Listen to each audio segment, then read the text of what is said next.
Bonjour à toutes et bonjour à tous. Aujourd'hui à Parlons éthique, nous recevons Stéphane Grolot, diplômé en agriculture biologique au Cégep de Victoriaville en 2005 et vegan depuis près de 20 ans. Membre fondateur du réseau d'agriculture urbaine de Québec, il est impliqué dans plusieurs groupes écologistes, militants et axés sur le communautaire.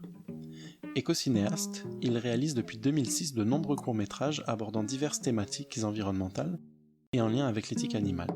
Il a notamment co-réalisé le premier documentaire québécois sur le végétarisme et le végétalisme, Un repas végé. Il s'intéresse et expérimente depuis 15 ans avec l'agriculture véganique. Il a également œuvré à rendre l'information sur le véganisme et l'écologie accessible en français au Québec et a de nombreux autres faits à son actif. Dans l'émission, il est question de sa démarche, qu'il a amenée depuis son enfance sur une ferme laitière, à son intérêt pour le véganisme et à l'agriculture véganique. Nous abordons des enjeux en lien avec l'agriculture en général, puis ce qu'est l'agriculture véganique, dans quelle mesure elle est souhaitable et possible. Nous nous intéressons aux différents aspects à prendre en compte lorsque l'on considère l'agriculture, autant à une échelle internationale que québécoise. Nous discutons également de la faisabilité et de l'efficacité de ce type d'agriculture, qui est souvent critiquée sur ces points. Enfin, on considère plusieurs alternatives aux méthodes utilisées par l'agriculture dominante.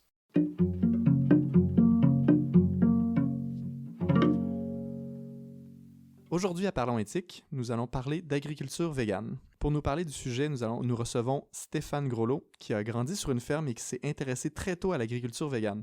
Est-ce que tu pourrais nous parler un peu de ce qui t'a amené à t'intéresser à ce sujet-là, l'agriculture végane? OK, au début, en fait, c'est quand je suis devenu végétarien et que j'ai commencé à m'intéresser au véganisme. Je lisais souvent des argumentaires, donc pourquoi arrêter de manger des animaux, etc. Et un des arguments que j'entendais, c'est des gens qui disaient « Ah, mais si on n'avait plus d'animaux, on ne pourrait plus faire d'agriculture en raison du fumier. » Donc, j'ai commencé à me dire si effectivement c'était vrai, ce serait peut-être une faille à l'idée de manger vegan. Donc, j'ai commencé à creuser le sujet, faire des recherches sur Internet, à m'intéresser aux enjeux, puis à essayer de comprendre et de voir est-ce que c'est possible de cultiver sans utiliser d'animaux. Puis à ce moment-là, tu avais à peu près quel âge quand tu t'intéressais à ça? C'est dans les années... En fait, c'est au début des années 2000, en fait, de fin 1999, années 2000, j'avais une vingtaine d'années. OK. Puis est-ce que tu travaillais dans l'agriculture à ce moment-là? Ou... Non, en fait, j'étudiais en anthropologie à l'Université Laval et je commençais à m'impliquer en écologie avec les Amis de la Terre de Québec puis Univers Laval. Et à part les arguments, là, comme par exemple qu'on aurait besoin du fumier, est-ce qu'il y en avait d'autres critiques là, qui semblaient être une critique importante là, ou une faille importante au véganisme? L'idée, c'est souvent pour le cycle de l'agriculture ou le cycle du sol ou des nutriments, il faudrait qu'il y ait des animaux d'élevage qui soient impliqués dans ce cycle-là. En fait, c'est un peu une idée qui est souvent projetée. Il y a le fumier, mais il y a aussi les autres sous-produits animaux, que ce soit la farine de sang, la poudre d'os, le compost de crevettes, émulsion de poisson. Donc, c'est des produits animaux ou de sous-produits animaux. Donc, c'est souvent ça qui est utilisé en agriculture conventionnelle ou biologique. Donc, c'est les principaux arguments là, qui sont utilisés. Mais étant donné que tu as grandi sur une ferme, c'est une ferme laitière, ce que tu nous disais tantôt, qu'est-ce qui s'est passé pour que tu veuilles devenir végétarien ou végétalien même, et en fait vegan carrément? Je pense que j'ai quand même pas mal toujours eu une petite sensibilité pour les animaux, au niveau non-violence par exemple. Donc, c'est vraiment par des cours de méditation au départ que j'ai entendu parler de végétarisme, comme quoi on se sentirait peut-être mieux et plus facile de digérer, puis on serait plus concentré si on mangeait pas de produits animaux ou en tout cas pas de viande. Donc, ça suscitait un peu mon intérêt. Après ça, dans un cours d'anthropologie, la professeure avait juste mentionné le spécisme en parallèle avec le sexisme et le féminisme. Et juste le fait d'entendre ce terme-là que je connaissais pas, ça a fait un petit déclic, puis j'ai voulu creuser sur le sujet. Donc, c'est des petits éléments qui ont fait que finalement, ça a éveillé mon intérêt. Puis, en lisant les argumentaires, en réfléchissant, et ensuite, en expérimentant la cuisine et l'alimentation, je me suis rendu compte que, ça me convenait et ça faisait beaucoup de sens pour moi, puis finalement, pour l'environnement, les animaux, etc. L'environnement, c'est un des sujets qui me préoccupe beaucoup. On entend parler beaucoup de changement climatique, évidemment, ou de gaz à effet de serre ou d'urgence climatique. C'est un aspect important parce que les animaux, c'est une des sources très importantes d'émissions de gaz à effet de serre, et en particulier le méthane, qui est très présent, et au Québec en particulier. Mais c'est juste un volet parce qu'il y a tous les autres aspects de l'effondrement de la biodiversité, la déforestation, désertification, pollution des nappes phréatiques, monoculture parce que la majorité des grandes cultures, qui sont aussi généralement OGM, servent à nourrir l'élevage. Donc, il y a tout un enjeu au niveau environnemental qui découle d'un type d'agriculture qui est basé sur l'agriculture souvent industrielle, mais en particulier l'élevage. Donc, si on veut s'éloigner de l'élevage puis en même temps aider l'environnement, ben c'est là qu'il faut commencer à s'intéresser à d'autres enjeux, en fait. Puis juste une petite statistique, justement, au Québec, par exemple, c'est à peu près 90% des céréales qui sont produites qui servent à nourrir les animaux d'élevage. Donc, la majorité des grandes monocultures qu'on voit dans le sud du Québec ou même un peu partout, que ce soit maïs, soya, canola, ben c'est des monocultures et ça sert à nourrir des animaux. Donc, pour moi, c'est un gaspillage de ressources. Ça, c'est le gros argument aussi au niveau environnemental, c'est qu'on gaspille des ressources. Plutôt que de nourrir des animaux, on devrait plutôt nourrir les humains directement et éviter que dans la chaîne alimentaire, il y ait une perte d'efficacité à chaque étape de transformation. Est-ce que tu peux préciser ce que veut dire monoculture? Oui. En fait, c'est sûr que ça peut être très vaste, là. Généralement, monoculture, c'est qu'on a des grandes étendues de terre qui servent à une seule culture. Donc, admettons, on va avoir des hectares qui servent juste à du maïs et juste des grands hectares, des grands champs qui servent juste à du soya. Et donc, souvent, c'est juste une espèce qu'on retrouve là. Il va, même dans notre contexte, généralement, ça va être des OGM, qui va avoir beaucoup de pesticides qui vont être mis. Donc, on veut juste faire pousser la plante. Donc, souvent, c'est des plantes qui ont été modifiées pour tolérer la présence d'herbicides. Donc, c'est vraiment des monocultures et associé à ça, c'est souvent aussi une manque de rotation des cultures. Donc, on va faire soya, ensuite soya, maïs, soya encore. Donc, on va juste alterner les cultures entre quelques cultures plutôt qu'avoir une diversité sur le long terme où on varierait les familles de plantes pour réduire l'impact des maladies, réduire l'impact des insectes et des ravageurs. Donc, puis aussi, généralement, c'est de la grosse machinerie, c'est de la grande échelle, alors que si on veut vraiment aider l'environnement et diversifier, et même aussi assurer notre souveraineté alimentaire ou sécurité alimentaire à long terme, il faut diversifier tant au niveau des types de cultures, types de façons de cultiver, avoir plus de biodiversité, des arbres, une variété de plantes, ne pas planter la même chose à chaque année une fois après l'autre, mais diversifier, espacer les années à laquelle on va replanter les mêmes choses. Donc, il y a plusieurs principes qui font qu'on va essayer d'éviter de faire une seule culture à très grande échelle parce que ça a même beaucoup de conséquences négatives.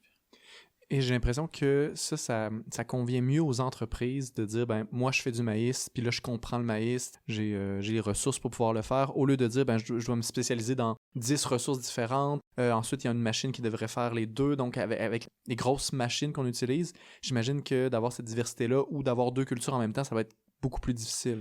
Oui, c'est sûr que la mécanisation... C'est sûr que la mécanisation, elle a amené un certain modèle agricole. Pour plusieurs raisons. Souvent, c'est des grosses machineries, on fait des grandes cultures, mais c'est sûr que c'est tout un système. Mm-hmm. Parce que pourquoi on peut cultiver autant de maïs? C'est aussi que le maïs a beaucoup de besoins en fertilisants. Donc, le maïs est beaucoup associé à l'élevage de porcins parce que le porc produit beaucoup de lisier. Et si on a une plante qui a besoin de beaucoup de fertilisants, ça permet d'émettre plus de lisier parce qu'on a des surplus de fumier de porc. Donc, on va prendre le fumier, on va le mettre sur les terres agricoles, puis là, le maïs va tout pomper ça, va prendre ça. Fait que là, ça permet d'en mettre plus un peu, puis de pouvoir trouver une façon d'un débouché pour notre surplus de fumier. Mm-hmm. Parce que, en fait, on s'est battu à l'époque, dans les années, au début des années 2000, parce qu'il y avait énormément de pollution des cours d'eau en raison du fumier de porc.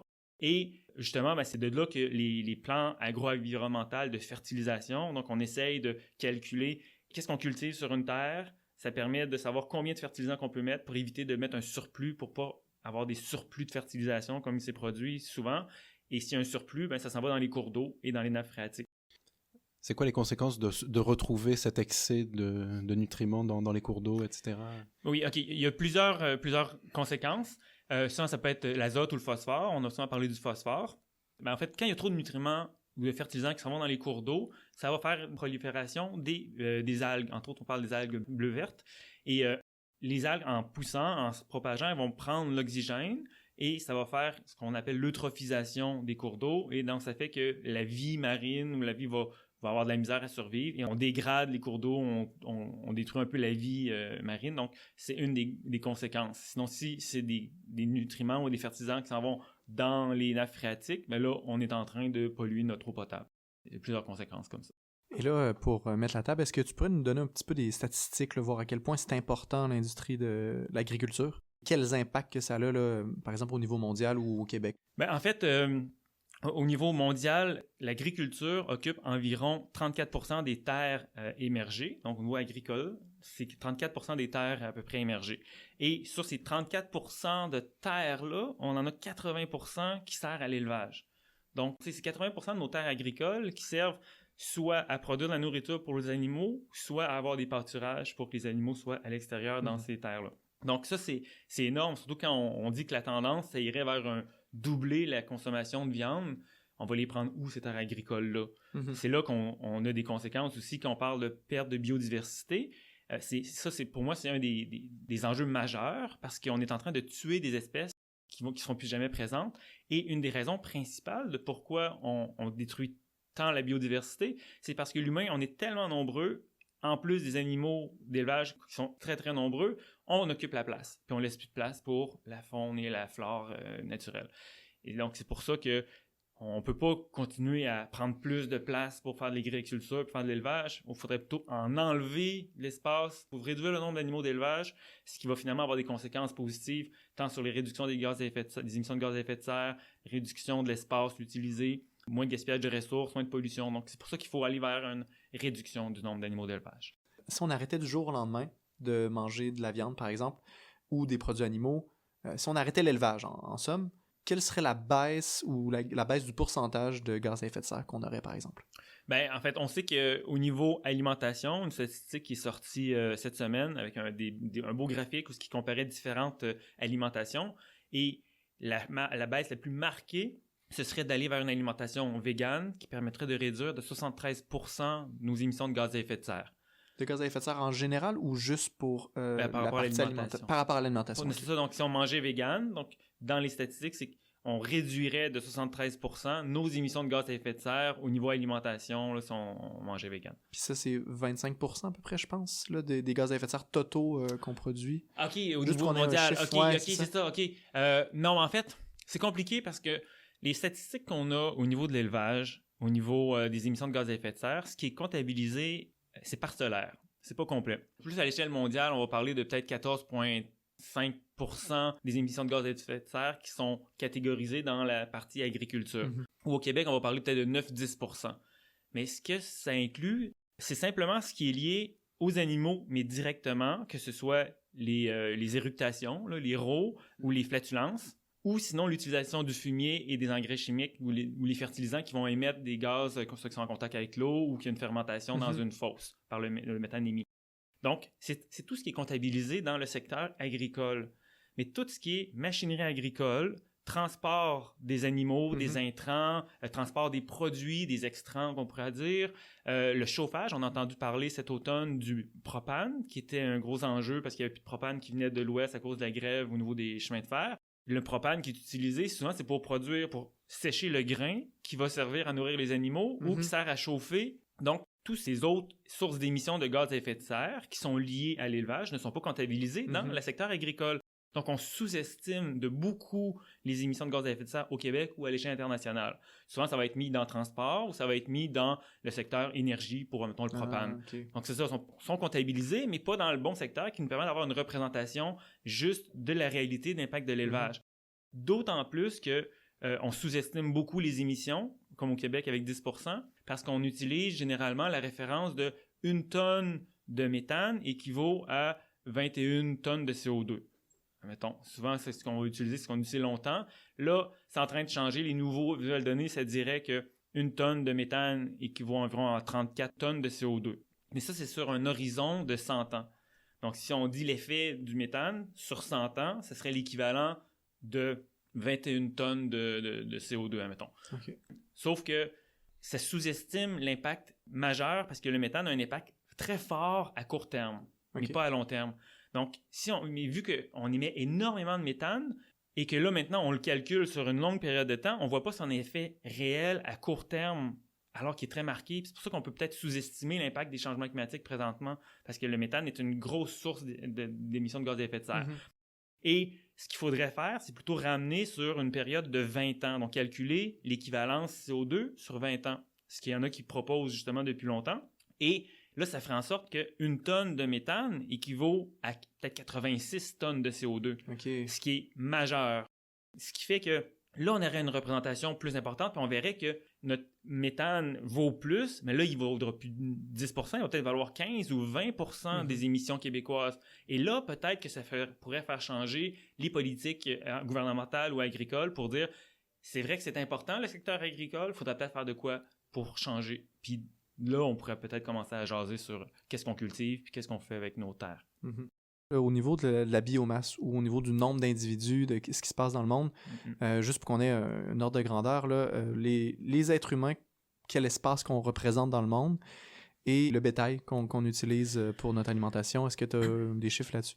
Oui, en fait, c'est ça, c'est qu'il y a des données qui ont été calculées pour justement essayer d'évaluer quand on parle de milliards d'êtres humains ou de milliards d'animaux d'élevage. C'est dur à avoir une idée de ce que ça représente. Si on ramène sur une même échelle, la masse des humains, la masse des animaux d'élevage et animaux de compagnie par rapport à la masse des animaux sauvages, au niveau des mammifères. Et ce qu'on constate, c'est que l'humain, c'est à peu près 36% de la masse de tous les mammifères. Les animaux d'élevage et animaux de compagnie, c'est 60%. Et ce qui reste à peu près un 4% de la masse de tous les mammifères qui sont les animaux sauvages. Donc, on parle d'éléphants, de ratons laveurs, de castors, d'antilopes. Là, c'est pas un nombre, c'est une masse. Là. C'est la masse. L'éléphant, il compte pour beaucoup d'humains. Là. Oui, c'est ça, exactement. Et même à ça, ils sont même pas dans... Ils dépassent pas 4%. Il n'y en a plus beaucoup. Les éléphants sont en voie d'extinction. Mais c'est ça, parce que comme je disais juste avant, c'est que l'humain occupe toute la place, donc il laisse plus de place. Puis après ça, il y a la chasse, il y a la valeur de l'ivoire, tout ça, qui fait qu'on les tue. Donc, c'est pour ça que quand on voit, puis c'est vraiment plus facile de se le représenter quand on voit le graphique, parce que justement, on voit que les humains plus les animaux d'élevage, c'est à peu près 96% de la masse. Il reste juste à peine 4%. On parle souvent de surpopulation, mais on parle rarement de surpopulation d'animaux d'élevage. Déjà, si on n'avait plus d'animaux d'élevage, ça ferait déjà une grosse libération d'espace et d'impact sur la planète. Mais là, on est, en plus d'être beaucoup d'humains, on a encore plus d'animaux d'élevage. Donc ça, c'est très problématique à l'échelle planétaire présentement. J'ai l'impression qu'on a bien mis la table. On voit quelle est l'ampleur du problème. Est-ce que tu pourrais nous dire un peu en quoi ça consiste l'agriculture végane? On peut la définir, entre autres, comme quoi ce n'est pas. Mettons, c'est qu'on essaye d'éviter d'utiliser des produits animaux ou d'utiliser des animaux dans la production agricole. Donc, pas d'animaux d'élevage et éviter les produits animaux comme le fumier ou les sous-produits comme le sang, la poudre d'os, la farine de crevettes, etc.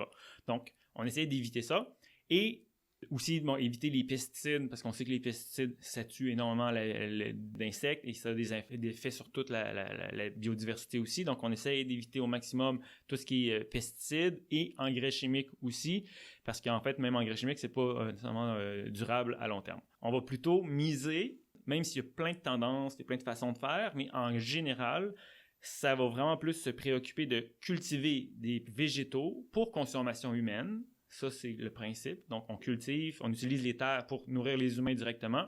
Et en se préoccupant de la biodiversité, donc on va aménager des installations pour protéger le sol, protéger les pollinisateurs indigènes, protéger les prédateurs naturels. Donc, on va vraiment faire des aménagements pour la biodiversité en même temps à même la ferme ou le jardin pour justement essayer de créer un écosystème puis que ce soit pas juste une culture, une monoculture même qu'on devrait dire en fait, pour que ce soit diversifié. C'est vraiment ça en fait les objectifs derrière l'agriculture végane. Quand je fais mes présentations, j'aime bien résumer ça en 3 aspects importants qu'on doit se préoccuper pour faire l'agriculture végane.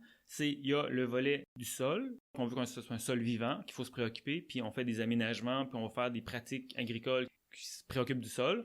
On a tout le volet des cultures, des plantes qu'on va cultiver pour nourrir les humains, mais aussi qu'il y ait une biodiversité là-dedans, qu'il y ait une richesse, qu'il y ait donc plein de choses, des vivaces, des annuels, donc essayer de varier ça. Et tout l'autre aspect qui est la biodiversité, qui comme regroupe tout ça. Donc, on veut une biodiversité de plantes qu'on cultive, une biodiversité dans le sol, mais aussi une biodiversité qui va permettent de se passer un peu des pesticides ou pour pouvoir avoir des oiseaux qui vont venir manger les ravageurs ou qu'il y ait une diversité de pollinisateurs qui puissent polliniser les plantes. Donc, c'est un peu tout l'aspect biodiversité, mais qui demande certains aménagements aussi. Donc, des couleuvres vont pas aimer ça être dans un sol à nu. Ils vont vouloir avoir des espaces pour se cacher. Si on veut des crapauds ou des grenouilles, ça prend des points d'eau. Donc, ça prend des espaces pour qu'on puisse les protéger ou des perchoirs pour les oiseaux. Donc, ça prend des choses comme ça qu'on doit aussi prendre en considération. Est-ce qu'il y a un intérêt, tu le dis un petit peu déjà quand tu parles par exemple des oiseaux qui vont pouvoir manger les prédateurs, etc. Mais l'intérêt de la biodiversité là-dedans, est-ce que c'est quelque chose en général pour la biodiversité ou est-ce qu'il y a vraiment un objectif en termes d'agriculture et de peut-être performance de la culture? Oui, en fait, ça fait partie intégrante. En fait, au niveau du sol, par exemple, ça prend une diversité dans notre sol. Ça prend des bactéries, des champignons, ça prend des protozoaires, ça prend des nématodes, des vers de terre. Donc, on veut qu'il y ait une diversité parce qu'il y a quand même un cycle qui va interagir avec la plante et c'est ça qui va travailler le sol, qui va nourrir, qui va brasser, qui va digérer la matière organique. Donc, ça nous prend une diversité là-dedans, ça c'est sûr. De l'autre côté, si on veut qu'il y ait plus de diversité pour lutter contre les ravageurs, ça nous prend une diversité d'animaux ou une diversité d'insectes. C'est pas quand l'insecte est là qu'il va y avoir assez de ravageurs. S'il y a plein de pucerons, les coccinelles vont pas arriver tout d'un coup, bang, comme ça, à tout manger. Il faut qu'ils soient déjà présents. Donc, il faut déjà qu'il y ait des aménagements qui permettent aux prédateurs d'être présents en tout temps. Et il faut laisser du temps pour qu'ils puissent se reproduire. C'est la même chose au niveau des pollinisateurs, par exemple.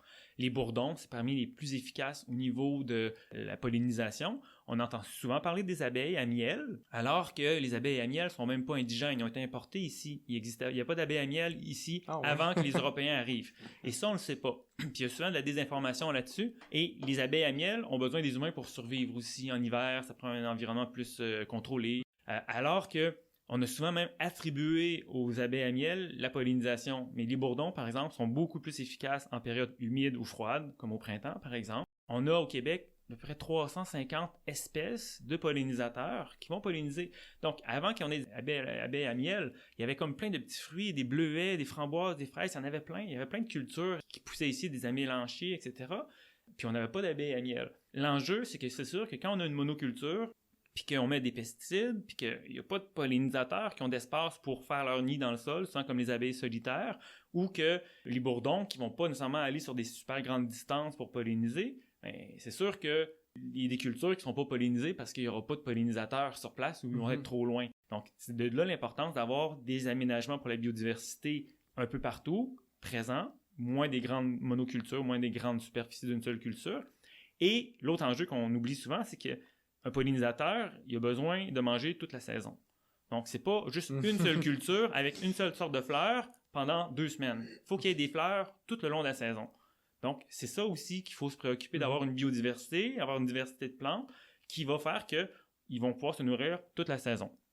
Donc, c'est tout ça qui doit être pris en considération puis qu'on doit essayer d'avoir un peu en tête dans notre aménagement. Pour ça rejoint beaucoup la permaculture, pour ceux qui connaissent la permaculture, c'est de prendre le système puis de dire, c'est quoi les fonctions des éléments, qu'est-ce qu'on peut faire pour qu'il y ait plusieurs éléments qui remplissent plusieurs fonctions, puis qu'ensemble, tout ça fasse un tout qui va être le plus autonome possible. En fait, ça semble super bien. Je pense que personne ne serait contre si la manière que tu le décris, on retourne un petit peu à quelque chose qui serait plus naturel, qui serait plus respectueux de la nature. Mais j'ai l'impression que les contre-arguments qui viendraient, ce serait: est-ce qu'on peut utiliser des machines avec ce genre de culture-là? Est-ce que ça serait suffisamment rentable pour nourrir tous les êtres humains et peut-être même quelques animaux? Parce que on n'aura pas encore fait la transition végane. Donc, si on fait la transition agriculture végane avant, est-ce que c'est tenable? C'est une grosse question. Ouais. Comme plusieurs questions. Ouais, c'est une grosse question. Mais en fait, il y a un enjeu, c'est qu'on a quand même une certaine nécessité présentement à s'intéresser à ces questions-là. On n'a pas toutes les réponses présentement, parce qu'il faudra faire de la recherche quand même aussi là-dessus. Okay. Donc, mais il y a plusieurs volets. Mais c'est sûr que dans l'absolu, il n'y a pas vraiment de raison pourquoi ce ne serait pas possible, parce qu'on a bien de la superficie agricole. Présentement, on gaspille énormément de superficie agricole pour nourrir les animaux. Ouais. Mais même si on ne réduisait pas l'espace, on pourrait juste être moins productif ou produire sur une plus grande superficie, en fait, celle qui est utilisée par les animaux. Présentement, dans la façon de cultiver, on dépend énormément des engrais chimiques qui souvent ne sont pas renouvelables, comme le phosphore est puisé dans des mines Il y a juste quelques mines sur la planète où on peut aller chercher du phosphore et ils sont en train de s'épuiser. C'est pas éternel, ça. Donc, à un moment donné, on va arriver au bout du phosphore. Tandis qu'à l'azote, on a besoin d'énormément d'énergie fossile pour le synthétiser. Donc, c'est hyper polluant, en fait, de produire de l'azote. Donc, on a besoin d'aller vers trouver des alternatives. Et si on veut justement être plus efficace, est-ce qu'on peut produire nos propres nutriments avec, pour l'azote, entre autres, prendre des légumineuses dans un champ qu'on va faire pousser pour justement produire de l'azote en allant chercher directement l'azote de l'air que les légumineuses ont la capacité de synthétiser grâce à des bactéries au niveau de leurs racines. Donc, il y a vraiment des alternatives. On sait voir qu'est-ce qu'on a comme outils disponibles. Donc, pour revenir, est-ce qu'on peut nourrir la population? Oui, parce qu'on a aussi des exemples quand même de fermes qui le font. Mm-hmm. On a des bons exemples en Angleterre, entre autres Ian Tolhurst, qui est une des fermes références en Angleterre au niveau de fermes d'agriculture biologique maraîchère qui produit des paniers. Donc, il produit autour de 300 paniers de légumes par semaine. Puis c'est une ferme modèle. Donc, même s'ils cultivent de manière végane depuis proche de 30 ans maintenant, ils ont produit un livre, ils sont une ferme de démonstration souvent pour les producteurs biologiques. On a des exemples, ça c'est en Angleterre. On a quand même au Québec la ferme de l'Aube, dans le coin de Mont-Tremblant, qu'eux produisent des légumes, produisent des semences, c'est une petite ferme, et ils vendent au marché, ils ont des paniers, et ils ont même fait un document où ils comparaient la productivité de leur ferme par rapport aux données qu'on a sur la production conventionnelle ou biologique, puis ils se rendaient compte qu'ils étaient beaucoup plus efficaces. Même plus rentables aussi au final, parce qu'ils n'ont pratiquement pas d'intrants, puis ils font tout à la main à peu près, donc pratiquement pas mécanisé. Donc, il y a moyen d'avoir une productivité, puis de nourrir des gens de manière végane. Ça, on a des exemples. Excuse-moi, est-ce que je peux t'arrêter juste quand tu veux dire que c'est plus efficace, c'est quoi les critères qu'ils prennent en compte pour dire ça? En fait, ce qu'on peut calculer, c'est par exemple la productivité à l'hectare, par exemple. Donc, la quantité de légumes qui sont produits sur une même superficie. Donc, on peut calculer comme ça. On peut voir souvent dans la grande mécanisation, on va produire des carottes sur un champ, alors que peut-être sur une petite ferme, on va produire des carottes et à travers, on va produire des poireaux aussi. Parce qu'on n'a pas besoin d'être mécanisé, on n'a pas besoin d'espace pour la machinerie. Donc, on peut des fois optimiser l'espace. Donc, au final, sur une même superficie, on va avoir produit plus. Mais ça se fait en conventionnel ou non, ou en bio, peu importe. Mais il y a moyen, par des fois, les petites fermes, de plus productifs à l'hectare en intensifiant. Mm-hmm. Donc, il y a quand même des éléments comme ça qu'on peut comparer. Une autre chose, au niveau de la rentabilité qu'on peut calculer, c'est si on calcule le coût des intrants. Si on achète des fertilisants ou du fumier pour fertiliser avec des pesticides, il y a des coûts associés à ça, tandis que si on n'en met pas, puis qu'on utilise d'autres techniques ou qu'on va protéger avec des filets contre les insectes ou qu'on va avoir une biodiversité autour pour amener des pollinisateurs ou peu importe, ben là, on peut calculer les frais que j'ai pas dépensés par rapport à ce que l'autre a dépensé. Puis là, on peut se rendre compte que finalement, au bilan de mon année, j'ai vendu pour tant, puis j'ai eu tant de dépenses, puis finalement, c'est plus rentable que l'autre qui a peut-être vendu plus, mais il a dépensé plus en intrants. Mm-hmm. Donc, on peut faire des comparatifs comme ça. Et en fait, si les gens auraient le goût, il y a quand même un rapport qui a été produit qui est accessible en ligne sur la productivité d'une ferme végane. Donc, on les mettra en lien en bas de l'émission. Et là, tu parlais d'avoir quelque chose qui fait plus à la main, que c'est plus des êtres humains qui le font au lieu des machines. J'imagine qu'il faudrait peut-être doubler ou tripler le pourcentage de personnes qui travaillent à l'agriculture si on change ça. C'est sûr que on s'est quand même déresponsabilisé en partie de notre production alimentaire. Et de l'autre, on a mis une pression sur les agriculteurs pour qu'ils produisent, puis à grande échelle. Puis c'est sûr que quand on a plusieurs millions d'habitants à Montréal, puis qu'il n'y a pas d'espace pour cultiver autour, puis les gens ne vont pas nécessairement faire 1 heure de route pour aller cultiver, ou il y a des enjeux comme ça. C'est sûr que les aménagements qu'on a mis en place, des grandes villes, des grands centres urbains, créent une problématique que on a d'un côté la production en campagne, puis de l'autre côté la consommation en ville. Mm-hmm. Et ça crée quand même une problématique, et à beaucoup de niveaux, entre autres là-dessus, au niveau de la main-d'œuvre qui n'est pas au bon endroit. Le fait que, vu qu'il y a moins de main-d'œuvre, on va s'en importer de la main-d'œuvre. En tout cas, on va faire venir des gens, c'est quasiment ça. C'est même vu. Là, on amène des Mexicains ou des gens pour travailler ici, parce que les gens ne veulent pas aller travailler en campagne, puis c'est plus difficile. Et de l'autre côté, il y a tout l'enjeu de faire un cycle fermé. Donc, si on prend les nutriments des champs, des terres agricoles, qu'on emmène en ville, puis les gens jettent une partie des aliments, il y a tout aussi leurs excréments, tous les nutriments qui sont amenés en ville, qui sont envoyés dans les égouts ou au site d'enfouissement, ça fait en sorte que le cycle est fermé. on vide les terres agricoles de leurs nutriments, puis après ça, on envoie ça soit dans les cours d'eau ou on enfouit ça dans les sites d'enfouissement. Donc, il y a une perte de nutriments parce que le cycle est trop loin puis on ne réussit pas à ramener ça où est-ce que ça devrait retourner. Donc, ça, c'est quand même des grosses problématiques sociétales. C'est pas évident à gérer. Mais c'est pour ça que ça a amené la mécanisation en partie aussi, vu qu'on a besoin de produire beaucoup pour beaucoup de monde. Donc, la mécanisation permet ça. T'sais, un agriculteur, maintenant, il peut cultiver 1000 hectares, à peu près, parce qu'il y a des grosses machineries, puis il va travailler tout seul en faisant ça avec la machine. Alors qu'à l'époque, on ne pouvait pas faire ça. C'était plusieurs personnes sur 1 hectare pour cultiver, puis intensivement. Donc, il y a des choix de société à faire là-dessus aussi. La mécanisation en soi, je pense que ça pourrait être bon pour faire une transition, par exemple, ou même la ferme modèle que j'ai dit en Angleterre, il y a comme deux parties là, sur sa terre. À lui, il y a une partie plus intensive, où tout est fait à la main ou avec un petit rotoculteur, et une parcelle avec des plus grandes parcelles pour faire des choses qui sont plus staple food ou les aliments de base comme pommes de terre, carottes, oignons, on va en produire en grande quantité. C'est plus efficace d'avoir des plus grandes parcelles, surtout les pommes de terre, mais là, c'est plus facile d'être mécanisé, par exemple, que de mécaniser des brocolis, par exemple, des choses comme ça.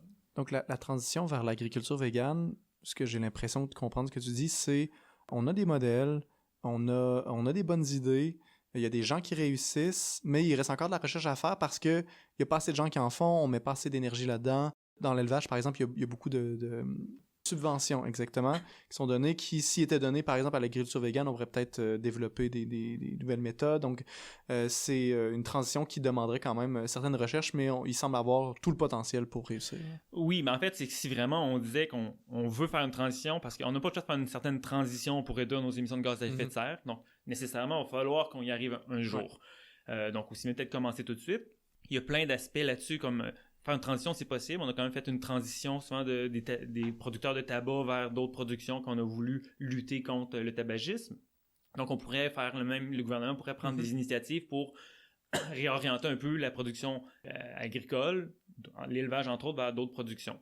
Mais c'est ça. C'est sûr que l'élevage, présentement, ça fonctionne bien parce que il y a un marché. Si c'est pas local, c'est pour l'exportation. Il y a une valeur, donc les producteurs en tirent un certain bénéfice. Puis il y a quand même de l'aide gouvernementale et la recherche est souvent aussi orientée vers des cultures ou des productions animales. Donc c'est sûr qu'on a réorienté ça vers des productions pour consommation humaine, comme on pourrait parler d'arbres fruitiers, d'arbres à noix, de diversifier les cultures. On peut-être une dizaine de cultures, une douzaine de cultures qui nourrissent à peu près toute la population mondiale en grande partie. Mais il y a plein de choses. Encore, je lisais aujourd'hui, le chia, ça pousse ici au Québec.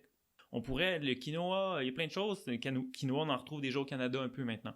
Donc, on a plein de choses qu'on pourrait diversifier. Puis moi, je m'intéresse beaucoup à ça, la diversité des fruits qu'on pourrait cultiver ici, des légumes. Donc, un enjeu qu'on a, c'est justement l'importation des aliments qui fait qu'il y a une compétition internationale et ça fait qu'il y a une baisse des prix. Autant les distributeurs ici que les acheteurs, etc., veulent pas payer trop cher. Donc, on va souvent vers le moins cher.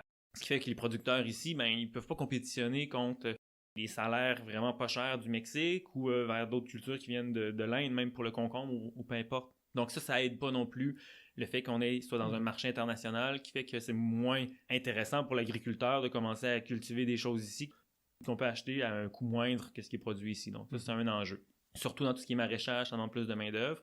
Donc ça demande plus de travail. Fait qu'il y a quand même plusieurs enjeux liés au marché. Puis même aussi, un producteur va pas cultiver quelque chose si il sait pas qu'il va pouvoir le vendre. Ça coûte déjà cher de produire tout ça. Surtout quand c'est expérimental, comme je parlais du chia ou peut-être le quinoa ou d'autres types de céréales ou des légumineuses. J'avais déjà rencontré un producteur de haricots rouges qui produisait du haricot rouge pendant plusieurs années, mais il vendait en Allemagne parce qu'il n'y avait pas de marché pour ça ici. Puis à un moment donné, il a arrêté. Faudrait aider les agriculteurs en leur assurant un marché, ce qui ferait que là, il y aurait un incitatif à dire je vais produire des légumineuses pour consommation humaine parce que je sais que je vais le vendre, parce que s'il reste pris avec, il a quand même dépensé de l'argent beaucoup pour acheter les semences, produire, entretenir la culture. Après ça, il ne veut pas rester pris avec ça. J'ai envie de te demander, étant donné comment tu décris un petit peu les différents enjeux, etc. de l'agriculture végane, quand tu parlais par rapport à la machinerie, il y a quand même une dimension sociale aussi. Et donc, j'ai l'impression qu'il y a peut-être plusieurs agricultures véganes dans le sens où toutes les valeurs qu'on veut rajouter, justement, est-ce qu'on veut rajouter une dimension plus sociale? C'est quelque chose qu'on entend beaucoup quand on parle de transition, décroissance, etc. De revenir à une échelle aussi plus sociale, plus communautaire, etc. Puis, est-ce que ça, c'est quelque chose qui est important pour toi aussi, ou tu te limites, je vais dire tu te limites là, mais tu circonscris un petit peu plus tes intérêts vraiment autour de l'agriculture, de l'alimentation et... En fait, moi, personnellement, c'est sûr que mon intérêt, c'est de montrer que c'est possible de cultiver vegan, puis j'expérimente ça dans mes jardins, des choses comme ça. C'est sûr que ça revient, puis je pense qu'on n'aurait pas le choix d'aller vers ça si on veut faire de la plus petite échelle, que ça prend quelques personnes, idéalement, c'est plus facile de cultiver. Mais je pense pas que c'est l'argument le plus essentiel, parce qu'il peut encore avoir certaines mécanisations pour cultiver de manière végane, mais déjà, si on s'orientait à plus produire pour consommation humaine, ce serait déjà une première étape, je dirais. J'ai l'impression qu'on vient de faire un bon tour de l'agriculture végane. Et là, on pourrait peut-être rentrer dans les contre-arguments pour étayer un petit peu la thèse. Donc, tantôt, tu disais qu'à peu près 90% là, des céréales, comme le soya, comme le maïs, étaient utilisés pour la consommation des animaux. Un argument qu'on entend souvent, c'est, en fait, il y a une partie de cette plante-là qui ne peut pas être consommée par les êtres humains et que c'est utilisé par les animaux qui, eux, peuvent le digérer. Et donc, on aurait une espèce de perte de la production qui serait faite par le fait qu'on devient parfaitement vegan, qu'il n'y a pas de bétail qui utiliserait cette partie de la plante. C'est sûr qu'il y a une partie qui est utilisée. Par exemple, le tourteau, par exemple, quand on extrait l'huile du canola ou quelque chose comme ça, on a la partie plus fibreuse. Puis ça va être souvent utilisé pour nourrir les animaux. Donc, oui, c'est vrai qu'on utilise une partie des résidus pour nourrir des animaux. Si, admettons, il y a des cultures qui ont été contaminées ou qui ont eu des champignons, puis que finalement, ça passe pas dans la consommation humaine, des fois, ça va être détourné vers la consommation animale. Donc, il y a des choses comme ça. Mais c'est une partie. C'est vraiment une marginale, je dirais, par rapport à la quantité. Comme je parlais des 90% des céréales, c'est vraiment parce que la majorité de ce qui est cultivé, c'est directement destiné pour la consommation animale. C'est dans tous les poulets, admettons, c'est juste du grain des fois concassé. C'est pas juste des résidus, c'est vraiment du grain qui est concassé et qui est nourri. Donc c'est vraiment plus marginal qu'on va revaloriser certains déchets pour les animaux. Et même si oui, on le revalorise d'une façon pour l'élevage, on pourrait prendre ça puis faire du compost avec. C'est quand même riche en nutriments, là. Tu sais, quand on a enlevé l'huile du canola, ou ce qui reste, il y a quand même beaucoup d'azote, il y a quand même beaucoup de minéraux là-dedans, tu sais, qui pourraient être utilisés pour fertiliser nos terres agricoles. Même chose pour les cultures ou les grains, admettons, qui seraient un peu contaminés. On pourrait les utiliser comme engrais verts. On peut les faire pousser. C'est des grains qui vont germer. On pourrait en faire des engrais verts pour juste nourrir, enrichir nos sols. Ou faire du compost avec, au pire. Puis encore, tu sais, il y aurait des alternatives. C'est pas... Oui, on l'utilise peut-être pour faire de l'élevage, mais je veux dire, si on n'avait pas d'animaux, on trouverait d'autres utilisations. C'est ça. Ou si on pourrait au pire faire du biodiesel avec ou du biogaz, tu sais. Oui, en plus, on parlait de fumier, mais le fumier, c'est le produit de ce qui a été mangé par l'animal. Donc, au lieu que l'animal le mange, l'équivalent pourrait être juste remis dans le sol directement, j'imagine aussi. Oui, c'est ça, parce que l'argument qui revient souvent, c'est on dit ça prend du fumier pour cultiver. Mais en fait, le fumier des animaux, il n'y a rien de plus dedans que ce qu'à la base l'animal a mangé. T'sais, l'animal ne crée pas des nutriments. Les nutriments, le calcium ou l'azote ou le phosphore, ça vient des végétaux que l'animal a mangés, puis il y a une partie qui ressort sous forme d'excréments, mais sinon, il y a une grosse partie aussi qui part dans son poil, sa production, pour ses muscles. Après ça, les animaux qui bougent, ils vont aussi dépenser de l'énergie, donc c'est juste une partie qui s'en va en fumier. Puis bon, oui, c'est un concentré de nutriments, mais c'est pas nécessaire. T'sais, on peut prendre directement les végétaux, puis en faire du compost, ou l'utiliser comme paillis. Et ce que souvent on dit pas, c'est que oui, ça prend des animaux, ça prend des fertilisants ou des nutriments, puis c'est vraiment les excréments, si on veut, c'est vraiment très riche. C'est super pour les plantes. Mais c'est pas obligé de venir d'animaux d'élevage, ça peut venir des animaux du sol. Puis c'est ça que il faudrait qu'on pense, peut-être moins détruire nos sols par nos méthodes de culture, pesticides, labour, travail intensif, et nourrir notre vie du sol avec des végétaux. Et de là, la vie du sol va produire plein d'excréments. On sait que les turicules de vers de terre, là, les excréments de vers de terre, c'est super riche. pour les plantes. Donc, si on a plein de vers de terre, on va produire plein d'excréments dans notre sol. C'est ça qu'il faut penser. On veut des animaux, mais ils peuvent être dans notre sol et non être à l'extérieur sous forme d'élevage. Mhm. En fait, c'est sûr que moi, j'aurais tendance à dire que c'est pas accepté en biologique présentement, sauf que si on voulait vraiment avoir un cycle fermé, c'est sûr qu'il faudrait réfléchir à ramener nos excréments humains aussi dans le cycle agricole. Mhm. C'est sûr que ce serait un volet que je pense qu'on devrait faire de la recherche justement sur la sécurité de ça, la façon de le faire pour que ce soit sécuritaire, puis peut-être développer des infrastructures qui nous permettraient ça aussi. Mhm. Mais parce que, en fait, tout ce qu'on mange, on en rejette une grosse partie dans nos excréments. L'urine, c'est hyper riche en azote. Donc, on pourrait fertiliser énormément de cultures grâce à l'azote qu'il y a dans notre urine. Mhm. Les excréments, il y a plein de phosphore, de potassium. Donc, on en a une grosse partie de nos nutriments. C'est juste que présentement, on les gaspille, si on veut. Donc, ce serait aussi une réflexion à faire de comment on pourrait juste revaloriser cette partie-là aussi.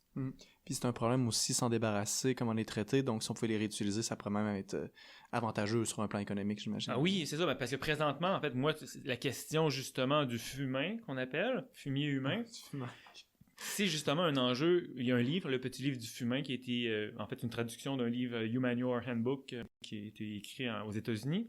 Puis justement, c'est un aspect super important parce que présentement, on gaspille de l'eau potable pour qu'on flush et de l'autre côté, on pollue de l'eau potable avec nos excréments. Donc, c'est vraiment une double mauvaise utilisation et après ça, ça complexifie la gestion, le nettoyage des eaux. Donc, ça demande des usines d'épuration des eaux importantes. Donc, il y a un enjeu là-dedans.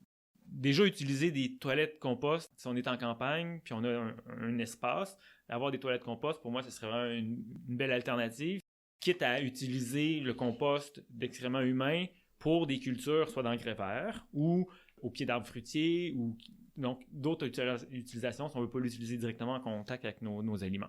On pourrait peut-être passer à un autre argument qu'on utilise peut-être souvent, c'est il y a certaines terres où on ne pourrait pas cultiver plusieurs plantes, mais que pour, par exemple, les animaux, ce serait une terre qui serait idéale. Elle est moins riche, mais c'est une terre qui peut être utilisée. Donc, on gaspillerait des terres si on n'avait pas de bétail, par exemple. Oui, en fait, les deux arguments là-dessus, il y a les terres sont pas riches ou le climat qui fait trop froid. Il y a plusieurs arguments comme ça qui essaient de justifier l'élevage dans certaines régions.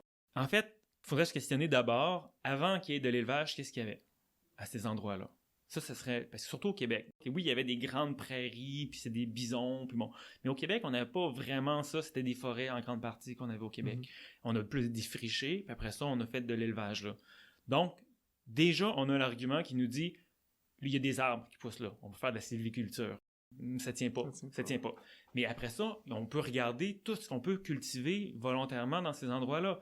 Par exemple, il y a des cultures qui sont beaucoup moins exigeantes, comme le sarrasin, par exemple, ou même l'avoine, l'orge. Donc, il y a des cultures annuelles comme ça qui peuvent souvent être cultivées. Si on peut faire des champs de foin ou des pâturages, ben, c'est sûr que on peut avoir des petits fruits, que ce soit des fraises, des bleuets. Des bleuets, ça pousse au lac Saint-Jean dans des terres qui ont juste brûlé. On retrouve des framboisiers dans plein d'endroits, en framboisiers sauvages. Les amélanchiers, où il y a plein d'arbustes fruitiers, ou groseilles, camerises. On peut penser aussi l'argousier ou des petits arbres comme les amélanchiers. Donc, il y a plein de cultures qu'on pourrait faire qui fonctionneraient dans des terres qui seraient peut-être pas propices pour du maïs, mais qui auraient certainement d'autres choses qu'on pourrait faire là, quitte à avoir des serres aussi dans certains endroits pour faire des diversifier cultures, ou du kale, ça pousse facilement au froid, par exemple. Si on sort de la logique de dire on veut faire de l'élevage, mais qu'on pense à qu'est-ce qu'on peut faire à la place, on va en trouver des stratégies. C'est que ça irait vraiment de pair avec aussi des changements dans l'alimentation, parce que la plupart des aliments dont tu parles, là, mettons la camerise, la mélanchier, tout ça, c'est des aliments qu'on connaît pas beaucoup. De toute évidence, on pourrait cuisiner avec, on pourrait les manger, on pourrait les apprêter d'une certaine manière, mais on connaît pas ça. J'ai l'impression que une agriculture végane va de pair avec aussi une alimentation qui est différente ou qui est adaptée en tout, enfin qui est modifiée par rapport à ce qu'on fait habituellement. Oui, mais sauf que mettons des poires par exemple, ça pousse dans des régions très froides quand même là. Donc il y a des choses, des prunes ou même des noisettes, ou il y a quand même plein de choses donc que les gens sont habitués à manger qu'on pourrait quand même cultiver, on pourrait regarder. Mais oui, moi je prône énormément la diversification des cultures, en grande partie aussi pour réduire nos importations, parce qu'on importe beaucoup de fruits et légumes. Puis on a un gros potentiel, mais il y a plein de choses qu'on cultive pas ici, comme justement les amélanchiers ou l'argousier, qui est comme super riche en vitamine C. Mais c'est juste que soit c'est pas connu, les gens sont habitués de manger leurs agrumes ou d'importer leurs raisins. Sauf que si on se tournait plus ce qui pousse ici, on pourrait énormément diversifier notre potentiel. Mais ça demande soit des changements dans nos habitudes alimentaires, aussi, dans beaucoup de cas, je dirais, on parlait de transition tantôt, peut-être un soutien gouvernemental pour implanter tout ce qui est arbres fruitiers, ça demande des années avant de produire.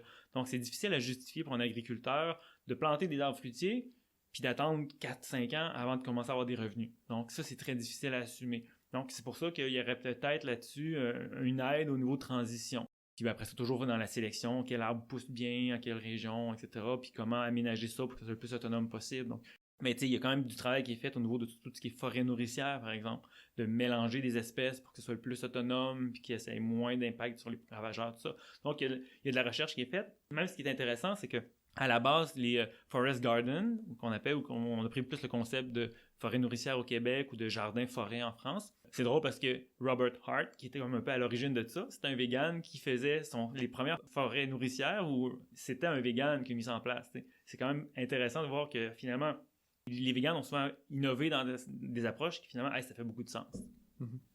C'est quoi exactement?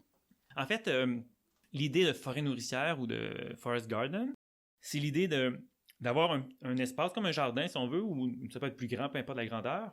Donc, c'est de cultiver, mais d'avoir un mélange de plein d'espèces. Donc, de penser en 3 dimensions et de s'inspirer de la nature. Donc, d'avoir, soit on va parler de plusieurs layers ou de couches, parce qu'on a des grands arbres, de canopées, ça peut être donc des grands pommiers, des grands poiriers qui sont comme plus grands. Après ça, une couche plus basse, ça va être des arbustes, comme mettons noisetiers, mélanchiers, des arbres qui sont plus petits, des arbres nains. Après ça, on a une couche de petits buissons, camerises, framboises, des plantes comme ça un peu plus petites. Après ça, on a toute une couche de plantes peut-être annuelles au sol ou des plantes herbacées comme les tomates, courges, maïs. Des plantes racines, donc carottes, panais, etc. On peut avoir des plantes grimpantes, haricots ou raisins, mais vignes, même du kiwi, ça pousse ici, donc on peut avoir des vignes. Tu sais, en fait, on peut avoir une diversité de plantes comme ça qu'on essaie de mettre en interaction puis d'essayer de créer une symbiose entre tout ça. Donc, dans une forêt nourricière pour produire de la nourriture pour humains en diversifiant les différentes espèces.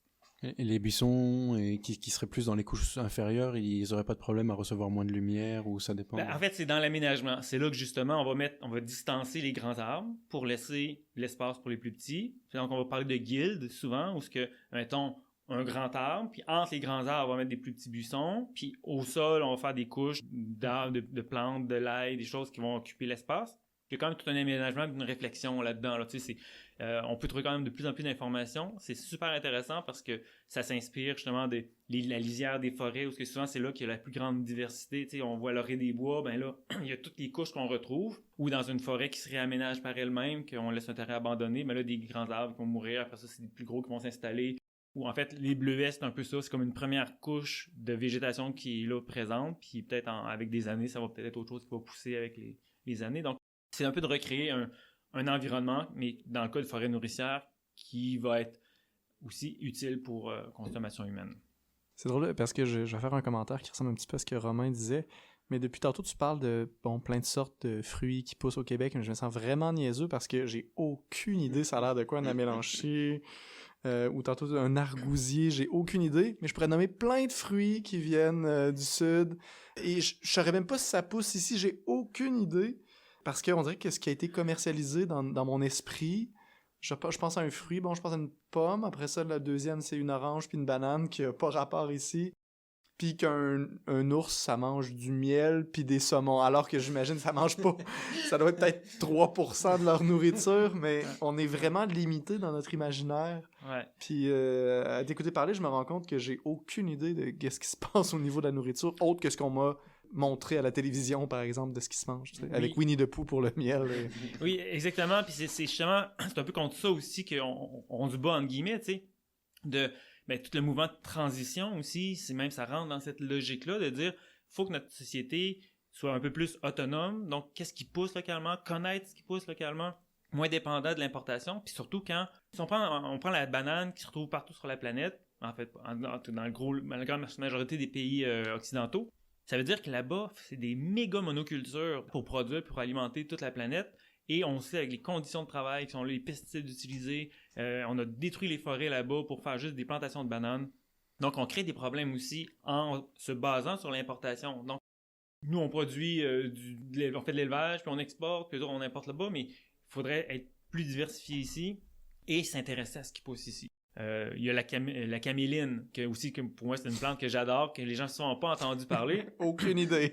C'est parmi les meilleures sortes d'huile qu'on peut produire au Québec. Okay. En fait, il n'y a pas tant d'oléagineux qu'on peut cultiver au Québec.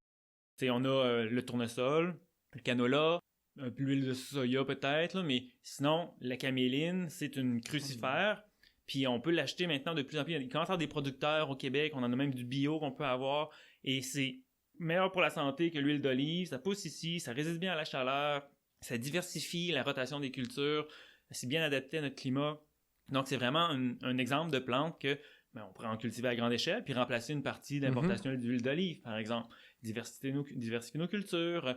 Donc il y a des choses comme ça aussi, ça serait intéressé aux variétés anciennes et à des choses comme c'est une variété qui était cultivée par le passé. Mais le lin, c'est vrai, c'est une autre culture, ou de chanvre, en fait, aussi. On pourrait cultiver beaucoup plus de chanvre parce que c'est hyper bon, le ratio oméga 6, oméga 3 au niveau nutritionnel. Il y a c'est des bonnes protéines qu'il y a là-dedans aussi. Et ça nous amène des bons gras. Donc, on pourrait en cultiver du chanvre. Ça pousse à merveille ici. Mais ça demande des initiatives, des fois une machinerie agricole un peu adaptée. Donc, il y a vraiment place à ça. Mais je pense que c'est un peu pour ça que je te posais la question tantôt de la dimension sociale et à quel point elle est importante pour l'agriculture végane, parce que justement, on dirait qu'il y a tout un apprentissage à faire, toute une transmission, toute une... Oui, mais en fait, c'est une bonne question parce que ça rejoint aussi pourquoi je pense qu'il y a autant de préjugés ou de méconnaissances sur l'agriculture végane. On pense que c'est pas possible ou on pense que ça se fait pas ici ou que c'est une lubie, mais non, en fait... Parce que même, je me suis intéressé, il y avait un argument comme quoi au Québec, il y a des protéines, on peut pas faire pousser ça ici, ou on pense que ça vient juste des animaux. En fait, je regardais en Nouvelle-France, ils mangeaient à peu près à 80-85% de leur alimentation, c'était du pain. Donc, c'était la source de leurs calories. Et ça veut dire qu'ils cultivaient du blé. Ça veut dire que ça poussait bien du blé ici. Donc, on peut cultiver des céréales ici pour s'alimenter. Ou on peut même regarder du côté des Autochtones, que, entre autres, il y avait, oui, des populations nomades, chasseurs-cueilleurs, mais il y avait ici les Iroquois ou les Hurons, Wendat, ils cultivaient les trois sœurs qu'on connaît, où c'était un mélange de maïs, haricots, courges. Je cultivais ensemble sur des buttes. L'idée, c'était le maïs pousse en hauteur, le haricot grimpe sur le maïs et les courges poussent au pied de tout ça, puis ils résistent quand même mieux un peu à l'ombrage. Ça repoussait un petit peu les ratons laveurs pour aller manger le maïs. Puis ils vivaient en grande partie de consommation de maïs et de haricots et de courges. Donc, ça se faisait non mécanisé, ça se faisait ici au Québec, ça poussait bien. Même du maïs, ça poussait jusqu'en Gaspésie avec des petits maïs, entre autres le Gaspé Flint, qui était un plant de maïs pas très grand, mais qui produisait des céréales. Donc, on sous-estime le potentiel et on a une méconnaissance de la capacité qui s'est faite par le passé. Souvent aussi, c'est peut-être aussi, on parle de culture qu'on ne connaît pas, mettons Camerise ou Argousier, mais il y a aussi de méthodes de culture des fois qui sont peut-être moins connues aussi. Parce que les engrais verts, par exemple, l'idée c'est de cultiver une plante qu'on ne va pas récolter, mais qu'on va juste enfouir dans le sol pour justement enrichir le sol puis nourrir la vie du sol. Parce qu'un sol qui est vraiment dynamique et actif va digérer même la roche et la matière organique pour nourrir les plantes. On sait entre autres que proche de 25% de ce qui est synthétisé au niveau des plantes, au niveau des feuilles, c'est excrété dans les racines pour interagir avec la vie du sol, pour la nourrir, puis pour faire des échanges de nutriments, puis développer une certaine flore, une faune-flore. Donc, les engrais verts, c'est une technique super importante.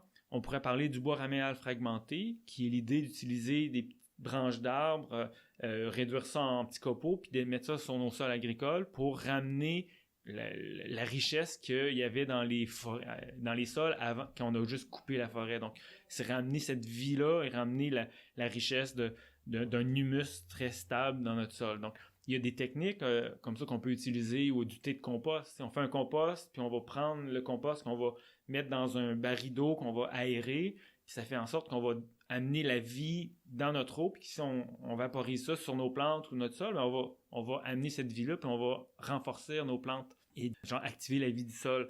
Donc, il y a plein de choses, en fait, qu'on peut faire, puis il y en aurait plein d'autres. Puis quand on regarde ce qui se fait dans les autres fermes partout sur la planète, on peut s'en inspirer aussi. Tu sais, comme au Québec, ça, c'est un point quand même important. On utilise beaucoup l'actisol ou des granules de fumier de poulet. Ça, c'est souvent ce qui est utilisé autant par les jardiniers que pour les fermes maraîchères ou dans les serres. Ce fumier-là vient de poules élevées en batterie, nourries de manière conventionnelle. Puis ça veut dire ce qui a été utilisé pour nourrir ces poules-là, ben, c'est souvent des OGM qui ont été cultivés avec des engrais chimiques puis des pesticides. Donc, ça fait que si on remonte le cycle, on se rend compte que en agriculture biologique, des fois, on utilise du fumier de poulet, même souvent, qui finalement est dépendant des engrais chimiques ou dépendant des pesticides, ce qui est problématique. Alors qu'on a un exemple d'une ferme des serres véganiques en Californie, mais ça s'appliquerait très bien ici. Ils cultivent de la luzerne, qui est une légumineuse, puis ils vont prendre ça, puis ils vont faire des petites croquettes, des granules de luzerne pour remplacer le fumier de poulet. Donc, on pourrait faire ça ici. On pourrait avoir des champs qui servent à faire des granules de luzerne. Donc, il faut juste, des fois, on peut s'inspirer de ce qui se fait ailleurs, puis dire, ben, pourquoi ne pas aller vers ça, par exemple. Est-ce qu'il y a d'autres contre-arguments que tu entends souvent? Moi, je pense que j'ai nommé ceux que j'avais entendus le plus souvent, mais... En fait, un autre argument des fois qu'on entend, c'est dire que, en fait, même je dirais que c'est une tentative d'associer le véganisme à l'agriculture industrielle. Okay. Souvent, c'est ce qu'on entend ces derniers temps, même, je dirais, là, en disant que les véganes, ils mangent du soya, puis le soya, c'est des monocultures, puis finalement, le véganisme encourage les monocultures. Étrangement, la majorité du tofu qu'on trouve au Québec est biologique, puis il y en a plusieurs compagnies qui produisent leur propre tofu au Québec, biologique, puis c'est comme des petites fermes, donc c'est pas nécessairement des grandes monocultures, et il faut savoir que la majorité du soya qui est produit, c'est pour nourrir des animaux.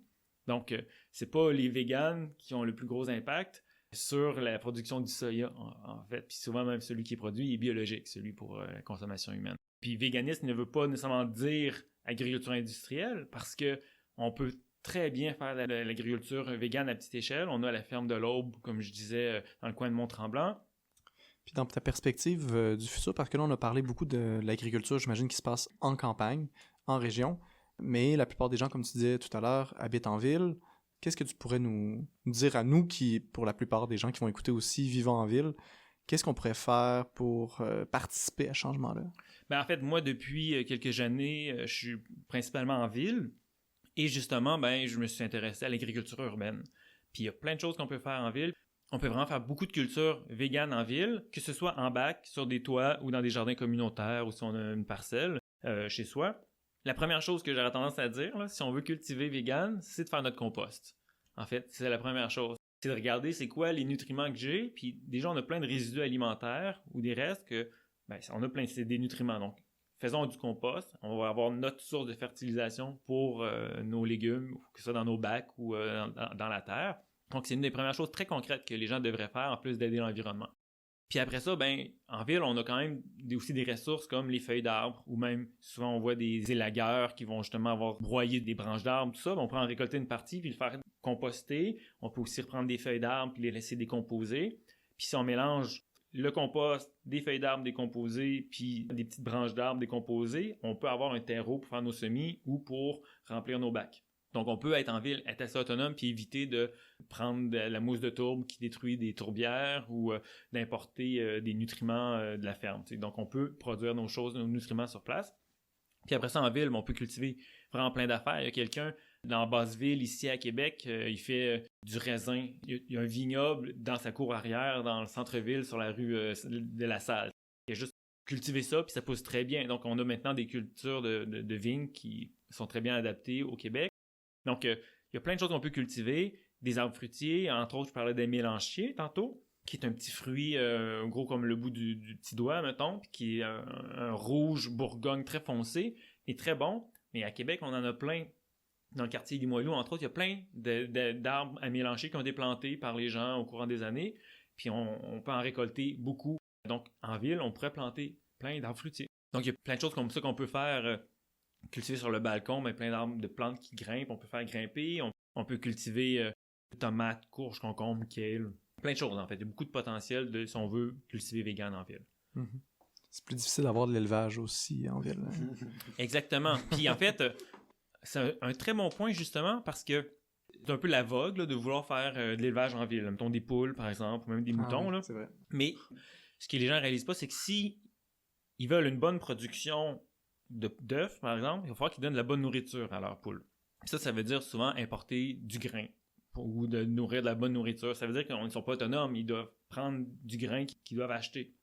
Donc, si les gens produisaient toute la nourriture pour leurs poules sur leur terrain, ils se rendraient compte qu'il n'y aurait pas assez de terrain, puis ils mangeraient un œuf par semaine, ou je sais pas trop. Ils ne pourraient pas avoir assez de nourriture pour se nourrir eux-mêmes, alors que si on utilise l'espace, puis c'est ça, en fait, le bio-intensif, en fait, John Jeevan, un Américain, ça fait 30 ans, avec leur organisme Ecology Action, ils travaillent sur qu'est-ce qu'on devrait cultiver pour nourrir et combler les besoins alimentaires des humains en réduisant le maximum l'espace. Parce que les autres ont calculé, selon la superficie agricole sur la planète, si on divise par le nombre d'humains, il nous reste combien d'espace? Il nous reste à peu près 9000 pieds carrés ou à peu près 800 mètres carrés par personne qu'on aurait disponible. Mais sauf qu'une diète standard américaine, c'est au moins 31 000 pieds carrés que ça demanderait pour produire cette diète-là. Donc, c'est de là qu'on surexploite les ressources de la planète. Puis, si on parle de justice sociale, c'est que si dans les pays riches, on a besoin de beaucoup plus de superficie que ce qui est alloué par personne, ça veut dire qu'il y en a qui doivent se serrer la ceinture ailleurs. Donc, c'est pour ça qu'on devrait réfléchir à qu'est-ce qu'on mange pour réduire notre empreinte ou l'espace requis. Et ça implique de changer ce qu'on mange et changer nos méthodes de culture aussi pour être plus intensif et diversifié et aussi évaluer qu'est-ce qu'on devrait cultiver pour combler nos besoins qui demandent moins de ressources. Puis John Jeevan a vraiment fait une réflexion poussée là-dessus et ça vaut la peine parce que ce qui est aussi amusant, c'est qu'en faisant leurs calculs, dans les années 70-80, ils prônaient au début d'utiliser du fumier pour le compost, puis de la farine de sang, puis des choses comme ça. Mais dans les éditions subséquentes du livre, ils ont retiré ça parce qu'ils se sont rendus compte que si finalement on veut être autonome et on ne veut pas importer des produits animaux de l'extérieur, il faut le produire sur place, là ça veut dire qu'il faut produire de la nourriture pour nos animaux, pour avoir du fumier, et là ça veut dire qu'on manque de place. Ouais. Puis ça, c'est ce que les gens ne réalisent pas au Québec. On dit que ah oui, c'est propice pour l'élevage au Québec, mais si on calculait toute la superficie requise pour les animaux en pâturage, par exemple, mais plus toute la superficie qu'on a besoin pour produire de la nourriture pour nourrir les animaux en hiver. Ça, c'est énorme, là. Parce qu'en fait, moi je l'ai vécu, justement, pour avoir grandi sur une ferme. On passait nos étés à cultiver de la nourriture qu'on emmagasinait pour pouvoir nourrir les animaux pendant l'hiver. Mm-hmm. Puis moi, je voyais ça, puis je me disais, mais pourquoi on ne cultive pas quelque chose pour se nourrir directement? Mm-hmm. C'est un peu ça. Au Québec, à peu près 40% de la production laitière canadienne est produite au Québec. C'est pour ça qu'on a tant d'émissions de méthane aussi, parce que c'est beaucoup le Québec qui est dans la production laitière. Mais ça veut dire qu'il faut produire énormément de foin, d'ensilage, de grains pour nourrir les animaux en hiver. C'est des terres qu'on pourrait utiliser pour autre chose, en fait. Mm-hmm. Ouais, comme on le voit aussi là, je sais pas, du lait d'avoine ou lait de soya ou toutes sortes d'autres laits végétaux qui demanderait beaucoup moins de superficie. Et on a aussi des statistiques, là je ne les ai pas à portée de main, mais qui comparaient les différents laits végétaux par rapport au lait de vache. Puis finalement, que ce soit au niveau de la superficie requise, les émissions de gaz à effet de serre ou la quantité d'eau nécessaire pour produire notre lait végétal, c'était vraiment plus efficace que de produire du grain pour nourrir les animaux, puis ensuite prendre le lait des animaux. Mm-hmm. C'était vraiment plus efficace directement faire du lait végétal à partir de grains. Un autre mythe, des fois, qui va être véhiculé, c'est justement de dire pour les sols, ça prend du fumier. Souvent, c'est ce qu'on va dire, mais ce qui est amusant, c'est que c'est le même mythe qu'on entend au niveau de l'alimentation végane, où ce qu'on dit, ça prend des protéines animales pour être en santé. Souvent, on entend ça, alors que le corps humain, c'est pas des protéines animales qu'il a besoin, c'est des acides aminés. Il a besoin des différents acides qui composent les protéines. Parce que quand on mange n'importe quel aliment, protéines ou non, c'est décomposé en acides aminés, puis le corps va reconstruire ce qu'il a besoin, les protéines, selon ce qu'il a besoin, selon les acides aminés. Alors que au niveau du sol, c'est vraiment la même affaire. C'est pas du fumier qu'on a besoin, mais les plantes ont besoin de nutriments. Donc, la plante ne fera pas de différence entre si les nutriments viennent du fumier, de plantes décomposées ou des animaux du sol. Donc, c'est vraiment ça qu'il faut prendre en considération. Ensuite, ce qu'on devrait aussi se préoccuper, c'est éviter de perdre les nutriments qu'on a déjà dans notre sol. C'est ça qui devrait être la première préoccupation. Parce que si on garde nos nutriments puis qu'on évite qu'il y ait du lessivage ou qu'il y ait de l'érosion qui parte avec les nutriments, on a moins besoin d'en importer. Puis ça, c'est une grosse préoccupation qu'on voit en agriculture conventionnelle avec des sols à nu ou pendant comme 6 mois, tout le temps d'hiver, c'est labouré. Puis là, il va y avoir des grosses pertes de nutriments. Donc, nécessairement, il faut en ramener plus. Donc, c'est pour ça qu'on voit apparaître aussi plus des couvertures de sol. Mais moi, je pense que si on utilise des engrais verts ou qu'on cultive des plantes, protéger notre sol, nourrir la vie du sol, parce que c'est le même principe aussi qu'on disait qu'il faut des fleurs tout au long de l'année pour garder nos pollinisateurs actifs et en vie. Ben, même chose pour notre vie du sol. Ils ont besoin de plantes et de nutriments dans le sol tout au long de la saison, tout au long de l'année pour rester en vie, avoir de la nourriture puis interagir. En particulier, les mycorhizes, qui sont un champignon qui fait une association avec les racines des plantes. Puis que les mycorhizes, c'est un champignon qui est super efficace pour aller dans des petits raccoins que les plantes n'ont pas accès ou pour aller chercher du phosphore qu'on disait qu'on risque d'arriver à une pénurie de phosphore au niveau des mines. Bien, les mycorhizes seraient une alternative. Mais pour ça, ça demande de protéger notre sol, d'avoir un sol qui reste un peu humide puis qui a des bonnes propriétés. S'intéresser au sol et d'avoir des bonnes pratiques et de nourrir notre sol avec des végétaux et la vie du sol, c'est vraiment ce qui devrait orienter nos pratiques. Et pour nos auditeurs et auditrices qui voudraient faire une différence, devenir vegan, j'imagine que ça serait un bon point de départ pour mettre de la pression en fait sur la culture qui se passe. Mais si la plupart des gens devenaient vegan, est-ce que il n'y aurait pas juste une exportation? Je ne sais pas si c'est le genre de question que peut-être quelqu'un aurait si on a un doute là, que finalement on peut vraiment faire une différence. Oui, en fait, il y a 2 enjeux. Si tout le monde devenait vegan, oui, on aurait peut-être une surproduction d'élevage, donc il faudrait peut-être exporter davantage, ce qui serait dommage, mais en fait, on a encore autant de problèmes au niveau gaz à effet de serre, tout ça.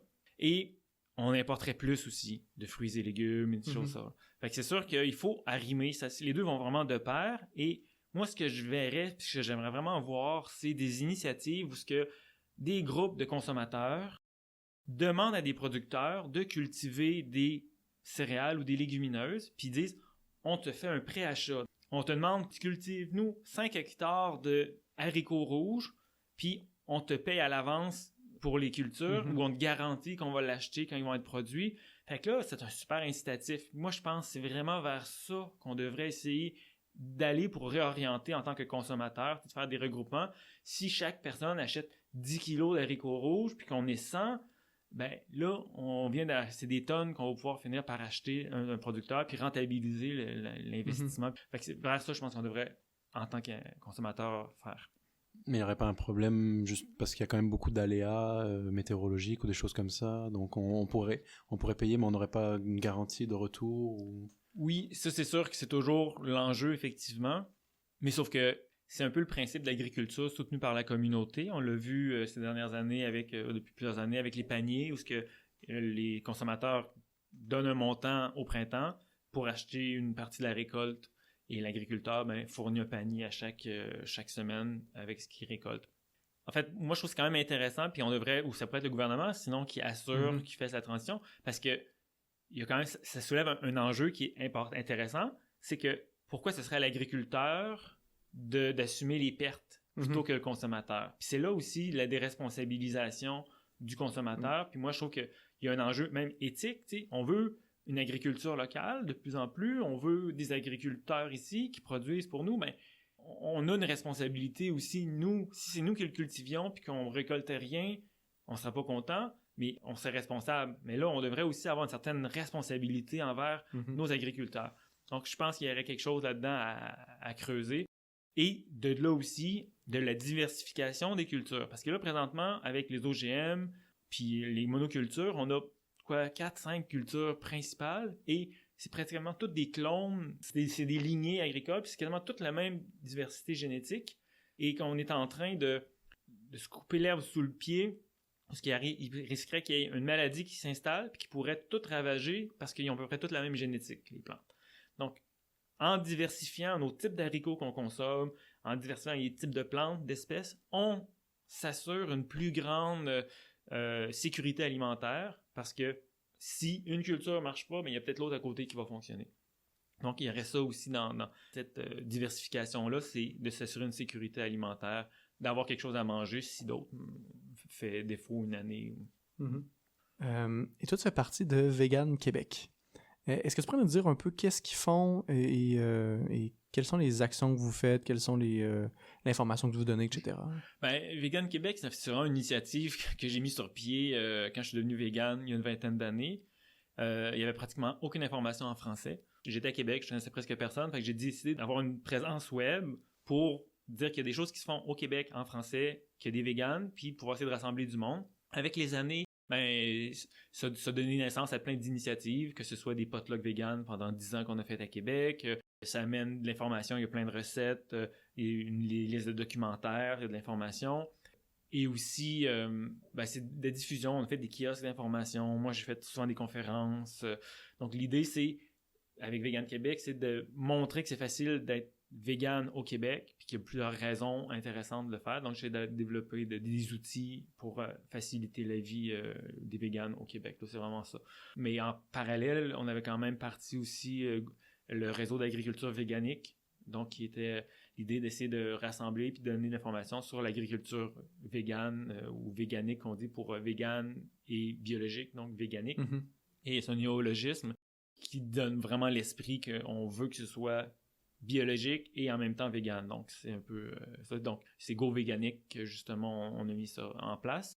Sinon, il y a quand même d'autres choses qu'on a vu naître aussi, là, d'autres initiatives comme veganic.world, basée aux États-Unis, mais ils ont fait une carte, ça c'est vraiment la référence, une carte de l'Amérique du Nord avec des petits points de partout, parce qu'il y a des fermes véganes en Amérique du Nord. Il y en a une 50aine présentement, puis ça va de serres, des grandes cultures, les petites fermes maraîchères, donc c'est très diversifié. Donc c'est pour ça que des gens qui disent que c'est pas possible, malheureusement on a plein d'exemples, autant ici qu'à l'étranger. Puis même aussi dans l'autre, tant qu'à parler d'initiatives, des gens qui disent c'est pas possible, mais en fait on a plein d'exemples et à quel point c'est possible. Il y a même maintenant 2 certifications d'agriculture biologique qui sont véganes, qui ont été mises sur pied. Donc le Stock Free Organic, plus basé en Angleterre, et l'agriculture biocyclique végétalienne, qui est une autre certification. Donc, il y a un cahier de charges qui est reconnu par les organismes internationaux de certification. Est-ce que tu avais quelque chose à rajouter, quelque chose qu'on n'a peut-être pas abordé, ou que peut-être qu'on a abordé, mais peut-être trop rapidement, ou sur lequel tu aurais voulu revenir? En fait, j'inviterais les gens à juste chercher un peu sur Internet, autour de Go Véganique, il y a une liste de livres, entre autres, où donc il y a de l'information, il y a des articles. Il y a même, ça c'est super intéressant, c'est 2 chercheurs aux États-Unis qui font une recherche, 2 universitaires qui ont fait une tournée des fermes véganiques aux États-Unis et sont en train de produire un manuel sur l'agriculture véganique. Donc, on voit que ça émerge, surtout dans le contexte des changements climatiques. On voit qu'il y a un intérêt et le montée du véganisme aussi. Donc, de voir qu'il y a des chercheurs qui s'y intéressent, c'est hyper intéressant. Puis ça montre qu'il y a une crédibilité, puis c'est pas juste une fabulation, là. On a des exemples, on a des chercheurs. En Europe, c'est encore plus développé. Mais on a des livres maintenant, si les gens veulent en savoir plus. C'est juste souvent, une méconnaissance qui fait qu'on a des préjugés. Et de l'autre, c'est sûr qu'on aimerait avoir plus de monde qui expérimente puis qui se lance là-dedans aussi. À l'échelle d'un jardin, ça se fait très bien. Une petite ferme ou des plus grandes cultures, on peut aussi. Mais là, il y a quand même, c'est ça, faut s'y intéresser et peut-être faire un peu de recherche encore, mais il n'y a rien qui en empêche. Parfait. Merci beaucoup, Stéphane Groslo. On est très content d'avoir eu beaucoup d'informations, même si je me suis senti un peu niaiseux à certains endroits, mais c'est comme ça qu'on apprend. Et tu as parlé un peu de nutrition, mais j'ai l'impression qu'on faudrait peut-être faire peut-être une émission là, qui parle de nutrition, donc qui va faire suite à cette émission-là. Donc, merci beaucoup. Merci beaucoup.